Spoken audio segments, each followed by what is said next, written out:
Welcome to the world of Sci-Fi Stories, and don't forget to like, subscribe, and share the channel. Enjoy the listening. The final words of humanity. War has a price, and it's your turn to pay. It started with the message, a single broadcast that cut across every human. Communication channel overriding. Military frequencies hijacking. Satellites and flashing across the skies. In burning letters that defied. Explanation: war has a price, and it's your turn to pay. The words weren't spoken in some alien dialect. They weren't translated through artificial means. They arrived in perfect human English, burning with the weight of a billion voices, each carrying a whisper of rage. At first people thought it was a hoax, a sick joke played by some rogue. Then the ships came. They arrived without ceremony, blotting out the stars with their hulking shadows, colossal behemoths that made Earth's greatest war. Machines looked like mere playthings. The sky itself seemed to tremble under the weight of their presence. And then the first shot was fired. New York fell in under an hour. London was wiped off the map before anyone could mount a response. The defenses of Beijing, Moscow, and Washington crumbled like wet paper under the sheer force of their weapons. This was no invasion. It was an execution. The ones who came had no interest in negotiating nations, no demands, no declarations of conquest, only death. For years, humanity had fought amongst itself, waging war over land, resources, ideologies. But now we weren't fighting for territory. We weren't fighting for control. We were fighting to exist. The first wave of Earth's defenders, our best soldiers, our most advanced fleets, were annihilated in days. It wasn't just superior to technology, it was experience. We were children playing at war, and these things were something else entirely. They fought without mercy, without hesitation, with the precision of something that had done this 1,000 times before. And yet, despite the hopelessness, despite the overwhelming force brought down upon us, humanity did what it had always done best. We adapted. We learned, we survived. It started with small victories, a single downed warship near the ruins of Berlin, a successful ambush in the shattered remains of Tokyo. We scavenged their technology, we studied their tactics, and slowly, painfully, we fought back. The price was steep. Entire cities were sacrificed for a single enemy outpost. Millions died in battles that barely bought us a few more days of existence. But we kept going because we knew something they didn't. We understood war, not the clean, calculated conflicts they were used to, where the stronger force dictated the terms. No, humanity had perfected something else entirely: guerrilla warfare. Insurgency. We made Earth a hellscape for them. They took our skies. We turned the ground into a death trap. They controlled the cities. We collapsed them with bombs and turned the rebel into fortresses. They hunted us with precision. We struck from the shadows, using every dirty trick, every desperate strategy, every ounce of madness that had ever driven human history forward. For the first time they hesitated. For the first time they built. And that was when the real war began. They retaliated with fire and fury, leveling what was left of Earth's civilization in their desperate attempt to crush us. But they had made a mistake. A mistake every conqueror in history had made when facing humanity. They underestimated the sheer, unrelenting spite of our species. We had nothing left to lose. No homes, no cities, no governments. The concept of nations no longer mattered. Borders were meaningless. We had become one people, united not by diplomacy or ideology, but by necessity, by vengeance. And when a species fights with nothing left to lose, it fights without limits. They called us vermin. We made them believe it. Our soldiers became ghosts, appearing from nowhere, striking hard and vanishing before the dust settled. Our engineers turned the wreckage of their ships into weapons they had never seen before. Scientists worked without sleep, repurposing alien technology at a speed that should have been impossible.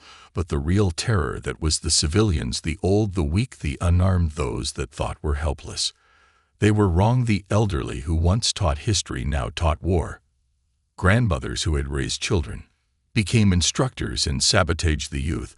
The ones who had been forced to watch their homes burn, their families torn apart. They became Something even we feared. They did not hesitate. They did not forgive. A child with nothing but a scavenged plasma rifle took down one of their generals in Argentina, a blind man. A former pianist detonated himself inside a command post, taking 3 of their warlords with him. A woman who had never held a weapon before the war managed to single-handedly infiltrate their supply lines and poison their rations. They came expecting war. We gave them horror. And the more they pushed, the more they lost, because no matter how much they slaughtered, we always came back. We always came back. They sent their best hunters, their deadliest assassins. We left their bodies hanging in the ruins of their own war machines. They deployed weapons meant to break our minds, to shatter our will. All it did was make us angrier, because that was the secret they never understood. Humans don't break, we don't surrender, we don't stop. We had been at war with ourselves since the dawn of our existence. Every war in history, every moment of suffering, every nightmare we had endured had led to this, had shaped us into the perfect survivors. They had technology. They had numbers. We had rage, and rage won. The turning point wasn't a grand battle. It wasn't a singular act of defiance. It was something smaller, quieter. It happened in the wreckage of a nameless city where the air still burned with the aftershocks of orbital bombardment. The enemy had moved in to clear out the survivor, their towering forms scanning the ruins, certain that nothing living remained. But something had survived. A squad of humans, no more than 7, hidden beneath the rubble, waiting, starving, armed with nothing but makeshift weapons and a single stolen pulse rifle. Their leader, a woman whose name no one would ever remember, made the call. They struck like wolves, not knives, plunged into exposed joints, scavenged. Explosives detonated under armored feet. They fought without fear, without hesitation. They killed, and when the last enemy fell, gurgling in confusion, his blood soaking the dust-covered streets, something happened. One of them, a survivor barely past the age of 16, lifted the enemy's shattered helmet and let out a broken, half-mad laugh. They bleed. 2 words, that was all it took. Because if they could bleed, they could die. The message spread like wildfire across the ruined world.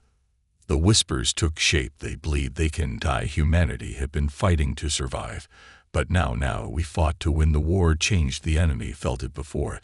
They saw it before. They had been the hunters. Now they became the hunted. We weren't just fighting battles. We were making examples. We stopped hitting supply chains. We started targeting their leaders, their officers, their commanders. One by one, they vanished. Some were found strung up in the ruins of their own war machines, their bodies torn apart with human weapons. Others simply disappeared, dragged into the dark by hands they never saw coming. The fear started small, a hesitation in their movements, a tightening of their formations. Then the cracks deepened. They stopped patrolling alone. They flinched at shadows their transmissions carried undertones of something we had never heard from them before. Doubt. They had come to Earth to exterminate us, believing we were nothing more than another primitive species waiting to be wiped away. But we weren't. We were something else entirely. They had tried to teach us the price of war. Now we were making them pay it. The first confirmed desertion happened in the ruins of what was once Paris. Their soldiers, once unshakable, once merciless, simply left. A full unit, abandoning their posts in the dead of night. Their weapons discarded, their massive war machines left to rust. They flowed into the darkness, hoping to escape something they could no longer understand. Fear, not the kind of fear that came from facing a superior enemy. No, this was different. This was primal. They had watched their kin vanish without a trace. They had seen what happened to those who hesitated. They had witnessed our cruelty, because that was what scared them the most. How efficient we had become at this war.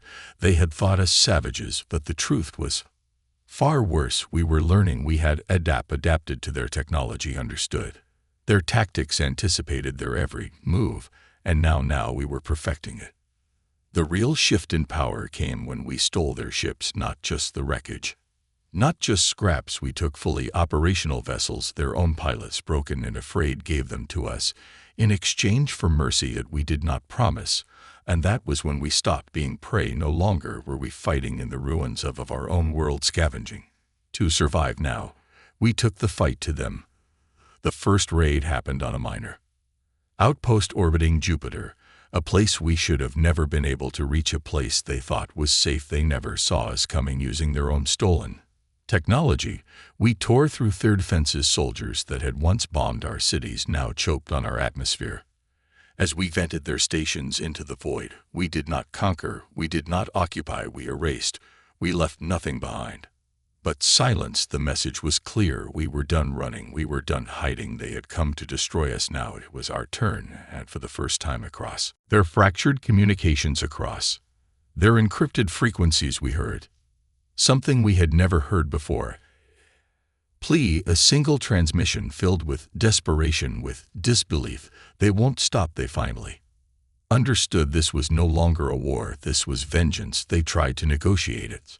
Started as whispers across their comm channels, uncertainty, hesitation. Then the first official transmission arrived, a desperate attempt at diplomacy. They offered peace. We didn't answer because there was no peace left to give. They had come to cleanse us, to wipe our species from existence. Without a second thought, they had turned our cities to ash, slaughtered our families, and now they wanted to talk. We let them wait in silence. Days passed, then weeks, and while they sat in fear, hoping for an answer, we continued. Raids turned into full-blown assaults. Their outer colonies, worlds they had ruled for centuries, began to fall one by one, not just to soldiers but to the civilians they had once dismissed as weak. They had thought humans were fragile. They had believed our species was soft. But what they didn't understand was that humanity had never been defined by peace. We were built for war. The breaking point came in the skies above one of their core worlds. It was supposed to be an impenetrable stronghold, a planet encased in orbit, oral defense grids protected by a fleet that had never known defeat. We tore through them in a single might, not with overwhelming numbers, not with superior technology, with sheer unrelenting madness. We crashed stolen ships into their stations, detonating reactors. In suicide runs, we sent squads of soldiers onto their holes, carving through their armor with makeshift weapons, tearing them apart piece by piece. And when the battle was over, when their once mighty fleet lay in burning ruin, we did something that shattered them completely. We broadcast a message, not in their language, not through translation, but in our own words, spoken in every human tongue, carried by every stolen frequency. A message of promise. War has a price, and now it's your turn to pay. That was when the surrender began, not in formal declarations, not in official treaties. It started as desertion. Entire fleets abandoned their posts. Officers turned their weapons on their own commanders rather than face us, because they knew what was coming. They had made the mistake of believing this war would be swift, that humanity would crumble under the weight of their might. Instead, they had created something far worse. They had forged monsters, and now that there was no stopping us, the first true surrender wasn't an act of diplomacy. It wasn't a carefully worded agreement or a ceremonial laying down of arms.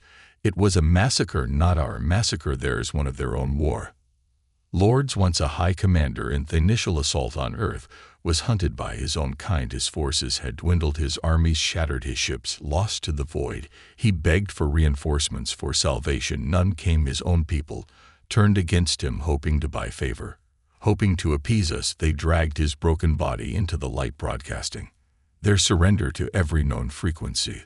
Their words shook with terror, their voices pleading, take him, take everything. Just let us live. We didn't answer. We didn't need to, because by then they already knew mercy was no longer on the table. The war wasn't ending, not yet, not until we decided it was over. Our forces, once scattered, once desperate, now surged like wildfire across the stars. The shattered remains of our world had become a forge, crafting warriors that knew no fear, no hesitation. And we did not just fight, we conquered. For every city they burned, we burned a world. For every family they tore apart, we erased a bloodline. They thought they had seen the worst of us. They were wrong, because humanity had long since abandoned the idea of simple survival. Now we wanted something else. We wanted revenge. The final battle came not on some distant alien world, but in their home system, a place they had once considered Untouchable, the beating heart of their empire, their last stronghold. They had fortified it, filled it with every remaining ship, every last soldier. They could muster. It was a wall of steel. A final stand, an act of desperation. We didn't hesitate, we broke. Through their defenses in hours we tore their fleets from the sky, ripped apart. Their stations erased every last trace of their power, and when we reached the surface, it was not a battle, it was an execution. They fell before us, their weapons cast aside, their voices trembling. Some tried to fight, some tried to beg. It didn't matter, because in that moment, as we stood victorious, as their empire crumbled into dust beneath our boots, there was only one thing left to say, the final words of humanity, words that echoed across the ruined stars, across the silent remains of an empire that had once dared to challenge us, words that would be remembered for generations, etched into history in fire and blood. War has a price, and we have made you pay. The silence was the strangest part. For years, the galaxy had been filled with the sounds of war, explosions ripping through the void, the screams of the dying echoing across calm channels, the relentless drumbeat of destruction.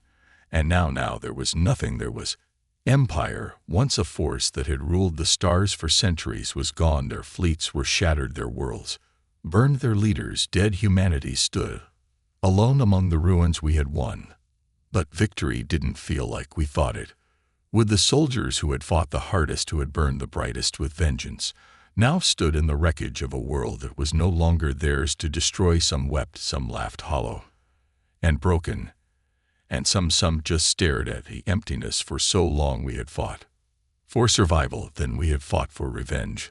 But now we had to decide what came next, and that was the most terrifying thing of all. We could have left, taken what we needed, resources, technology, knowledge, and disappeared into the black, returned to Earth, to whatever was left of it, and tried to rebuild.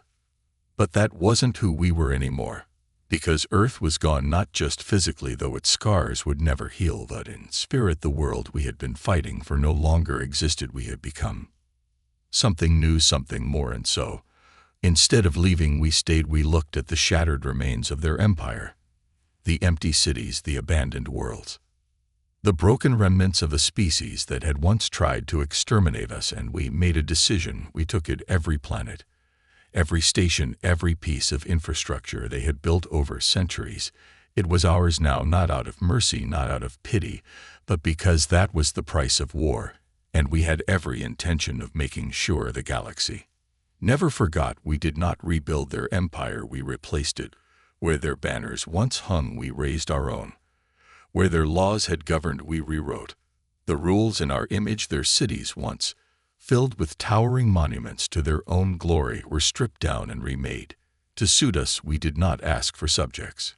We did not offer peace. We made it clear humanity ruled now, and if they wanted to survive, they would obey the remnants of their species, those who had fled, those who had surrendered, those who had watched their civilization fall, had had a choice: serve or vanish. Some tried to fight, clinging to the last shreds of their pride, insurgents, rebels, dreamers, who still believed they could undo what had been done. We put them down like dogs. We did not repeat their mistakes. When we wiped out their leadership, we didn't leave any seeds for resistance. We didn't allow figureheads to rise. We erased every trace of their old ways, their culture, their history, their symbols of power. Gone. They had tried to wipe us from existence.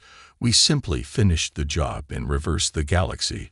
Learned quickly, other species had watched from the shadows as the war raged. Some had whispered of alliances, of helping us when the tide had been against us, but none had acted, none had risked themselves. And when we emerged victorious, when we took what we wanted, they crawled out of hiding like scavengers, hoping to negotiate. We did not negotiate. We made it clear humanity was no longer just another race among the stars. We were the rulers now. And there was no democracy, no councils, no debate. There was only us. 1,000 years from now, they will tell stories of how we rose. They will whisper our name with reverence and fear, because war has a price, and we made everyone pay.